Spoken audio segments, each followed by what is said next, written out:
নমস্কার বন্ধুরা, সময় কিচেনে আপনাদের স্বাগত। সবাইকে জানাই অনেক অনেক শুভেচ্ছা। আজ আমি মাছের মাথা দিয়ে বাঁধাকপির তরকারির রেসিপি আপনাদের সঙ্গে শেয়ার করব। বাঁধাকপির তরকারি হয়তো সবাই রান্না করতে জানেন, কিন্তু আমি কিভাবে রান্না করি তা আপনাদের সঙ্গে শেয়ার করব। এই রেসিপিটি তৈরি করার জন্য আমি নিয়ে নিচ্ছি এখানে কিছু পরিমাণ বাঁধাকপিটা আমি সিদ্ধ করে নেব। এর জন্য আমি কড়াইয়ের মধ্যে দিয়ে দিচ্ছি। এখন বন্ধুরা আমি দিয়ে দিচ্ছি হাফ টিস্পুন লবণ। এরপর দিয়ে দিচ্ছি সামান্য পরিমাণে জল দিয়ে ঢাকনা দিয়ে ঢাকিয়ে দেব, যাতে ভালো করে সিদ্ধ হয়ে যায়।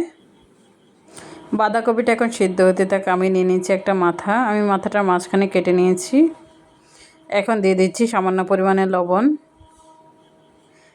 দিয়ে দিচ্ছি সামান্য পরিমাণে হলুদ গুঁড়ো দিয়ে ভালো করে মেখে নেব। ভালো করে ঘষে ঘষে মেখে নেবেন। মাখা হয়ে গেছে, আমি এখন রেখে দিচ্ছি। এইদিকে বাঁধাকপিটা অনেকটা সিদ্ধ হয়ে গেছে। আমি এখন ঢাকনা খুলে দিচ্ছি। এখন বাঁধাকপিটা ভালো করে নেড়ে চেড়ে আবার মিশিয়ে নেব। আবারও সিদ্ধ দিয়ে দেবো 2 থেকে 3 মিনিট। এখন দিয়ে দিচ্ছি সামান্য পরিমাণে হলুদ গুঁড়ো দিয়ে আবারও মিশিয়ে নিচ্ছি। এতে করে বাঁধাকপির কালারটা সুন্দর থাকবে। এখন ঢাকনা দিয়ে ঢাকিয়ে দিচ্ছি 2 থেকে 3 মিনিটের জন্য। 2 থেকে 2.5 মিনিট পর আমি ঢাকনাটা খুলে নিচ্ছি। দেখুন বন্ধুরা, আমাদের বাঁধাকপি অনেকটাই সেদ্ধ হয়ে গেছে। এখন আমি নামিয়ে নিচ্ছি। এখন জলটা ছেঁকে নেব। এখন বন্ধুরা ওভেনে একটা কড়াই বসিয়ে তাতে তেল গরম করতে বসিয়েছি।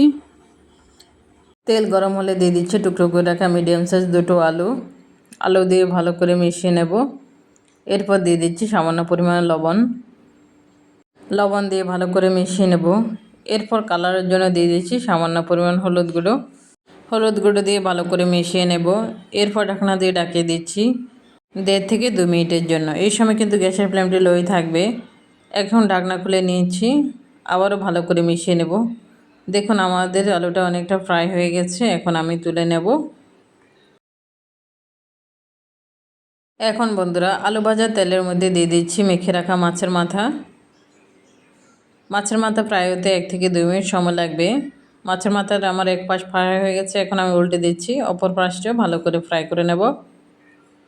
মাছের মাথাটা ভালো করে ফ্রাই হওয়ার জন্য আমি একটু চাপ দিয়ে ভেঙে দিচ্ছি, যাতে করে ভিতরটা ভালো করে ফ্রাই হয়ে যায়।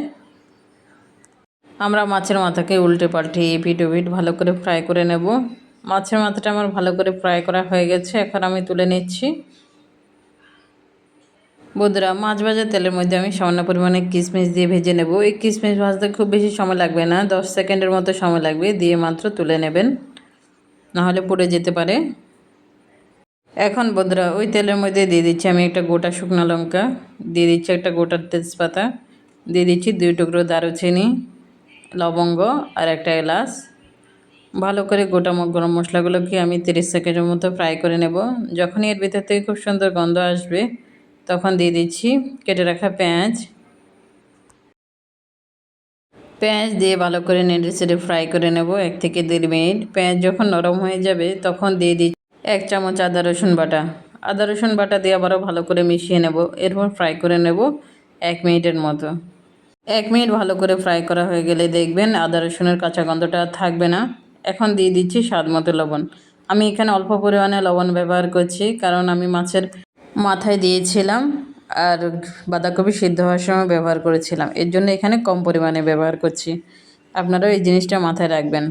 এখন দিয়ে দিচ্ছি বন্ধুরা কালারের জন্য হাফ টিস্পুন হলুদ গুঁড়ো।